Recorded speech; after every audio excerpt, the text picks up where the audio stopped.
Assalamualaikum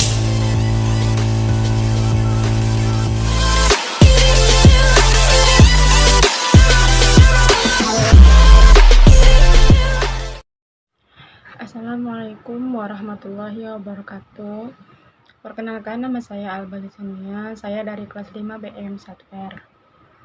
Dan saya di sini akan menjelaskan tentang e-commerce, marketplace, dan online shop dan online store. Yang pertama itu adalah pengertian e-commerce. Nah, e-commerce ini adalah elektronik e-commerce, adalah segala kegiatan jual beli atau transaksi yang dilakukan menggunakan sarana media elektronik atau internet. Selanjutnya itu ada jenis-jenis transaksi e-commerce. Yang pertama itu adalah business to business atau B2B, yaitu jenis e-commerce seperti ini dilakukan antara produsen atau perusahaan dengan perusahaan. Contohnya itu seperti perusahaan furnitur bekerja sama dengan perusahaan digital marketing untuk membantu memasarkan produk mereka. Nah, yang kedua ini adalah business to consumer, yaitu adalah B2C. B2C ini adalah jenis e-commerce dengan skema perusahaan menjual produk langsung ke pengguna akhir atau konsumen. Nah, tanpa perantaranya atau pihak ketiga itu, dalam B2C itu biasanya perusahaan menyediakan produk secara eceran. Contoh e-commerce-nya itu jenis ini mudah dijumpai sehari-hari, antara lain seperti Tokopedia, Shopee, atau Traveloka atau Tiket.com, dan Blibli, yang menghubungkan produk perusahaan secara langsung ke pengguna akhir. Nah, selanjutnya yang ketiga itu ada consumer to consumer, yaitu C2C. C2C itu adalah jenis e-commerce dengan skema transaksi produk dari individu atau konsumen perorangan, atau bukan perusahaan, ke konsumen yang lainnya. Nah, C2C e-commerce ini biasanya memanfaatkan platform marketplace untuk melangsungkan aktivitas jual beli. Contohnya itu seperti e-commerce C2C ini bisa dilihat melalui OLX dan Facebook Marketplace. Nah, di platform tersebut cukup banyak dijumpai konsumen yang menawarkan dan menjual langsung produk miliknya ke konsumen lainnya. Selanjutnya itu yang keempat itu ada consumer to business, yaitu C2B. C2B adalah jenis e-commerce dengan skema jual beli produk dari konsumen ke perusahaan. Produk yang ditawarkan dalam C2B umumnya berupa jasa, misalnya tuh jasa freelance design atau foto, menulis sebagainya. Contoh e-commerce-nya tuh jenis ini dapat dilihat pada platform Upwork atau Itstock atau Fiverr. Ketiga platform tersebut memiliki layanan untuk menghubungkan jasa pekerja lepas atau freelancer dari konsumen ke sebuah perusahaan. Nah, selanjutnya yang kelima itu ada non-business electronic e-commerce. Non-business electronic e-commerce ini terdiri atas institusi non-bisnis seperti lembaga pendidikan, organisasi nirlaba, organisasi keagamaan, organisasi sosial, dan instansi pemerintah. Contohnya itu www.bpnas.go.id atau www.bps.go.id. Setelah itu ada www.komnas.go.id. Setelah itu ada www.bppt.go.id. Nah, selanjutnya itu yang keenam itu ada intrabusnis, yaitu organisasional atau electronic commerce. Intrabusnis itu atau organisasial itu electronic commerce adalah kegiatan yang meliputi semua aktivitas internal organisasi melalui internet untuk melakukan pertukaran barang, jasa, dan informasi, menjual produk perusahaan kepada karyawan, dan lain-lain. Nah, selanjutnya itu ada jenis-jenis konsumen kegiatan transaksi e-commerce. Yang pertama itu ada konsumen individual. Konsumen ini lebih banyak diperhatikan oleh media. Nah, yang kedua itu ada konsumen organisasi. Nah, selanjutnya itu yang ketiga itu konsumen yang paling banyak melakukan bisnis di internet terdiri dari pemerintah, perusahaan swasta, reseller, atau organisasi publik yang bertindak tidak semata-mata konsumtif. Sebagaimana layaknya konsumen akhir, konsumsi dilakukan untuk membuat produk baru maupun melakukan modifikasi. Nah, selanjutnya itu ada marketplace. Nah, di sini saya akan menjelaskan pengertian marketplace. Marketplace adalah pasar elektronik yang digunakan untuk kegiatan jual beli. Produk yang dijual dapat berupa jasa maupun barang.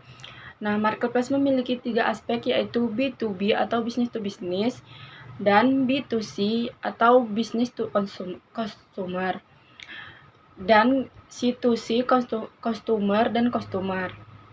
Nah, selanjutnya itu ada keuntungan berjualan di marketplace. Yang pertama itu tidak ada biaya sewa. Nah, yang kedua itu penjual hanya mendaftar untuk menjadi penjual. Nah, yang ketiga itu ada memiliki banyak pembeli. Nah, selanjutnya itu ada komponen utama marketplace. Nah, yang pertama itu ada customer atau pembeli. Nah, pengertiannya itu seluruh dunia mempunyai internet yang bisa mencari barang dan jasa yang ditawarkan. Nah, yang kedua itu ada penjual. Penjual yang terdaftar website menawarkan dan mempromosikan barang dan jasa di website atau ad marketplace.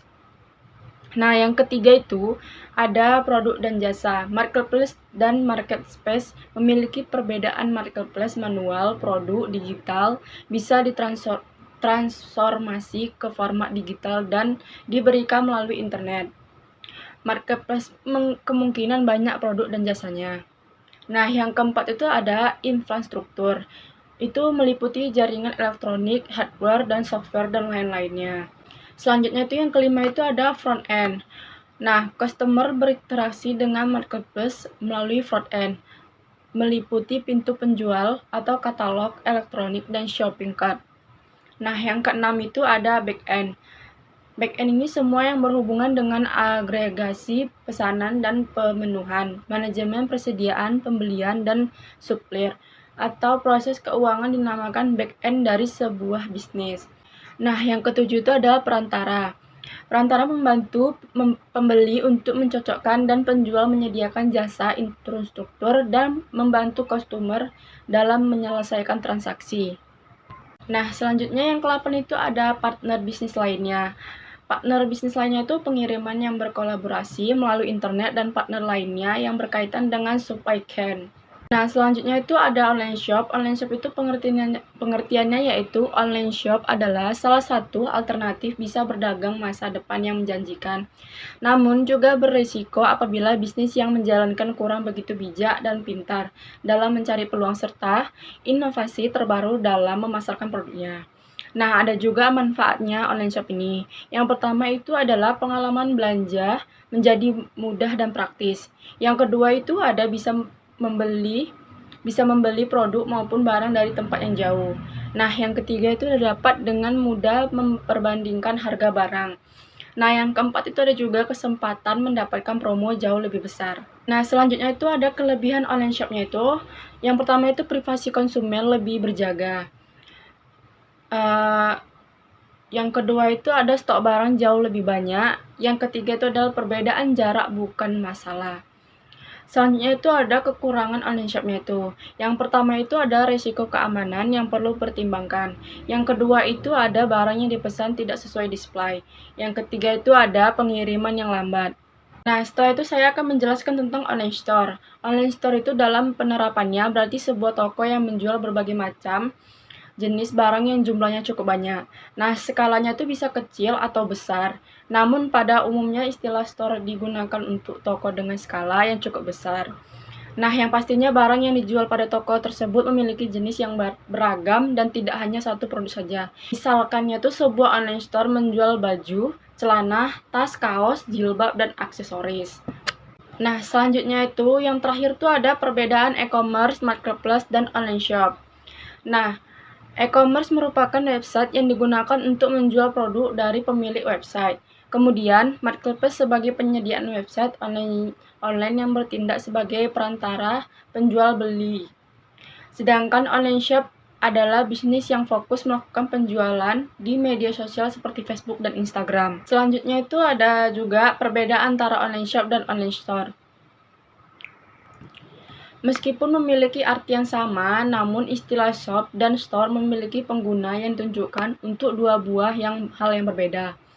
Di dalam bahasa asalnya yaitu bahasa Inggris, kata shop memiliki karakteristik sebagai toko dengan skala kecil atau toko yang hanya menjual beberapa jenis barang, atau juga dikhususkan untuk menjual satu buah jenis barang saja. Sedangkan kata store dari dalam bahasa Inggris penggunanya itu digunakan untuk menunjukkan toko yang memiliki karakteristik besar. Dalam artian toko tersebut memiliki produk atau barang yang dijual beraneka ragam dan berjumlah banyak dengan skala yang besar juga. Nah, sekian penjelasan saya tentang e-commerce, marketplace, online shop, dan online store. Dan sekian, terima kasih. Wassalamualaikum warahmatullahi wabarakatuh.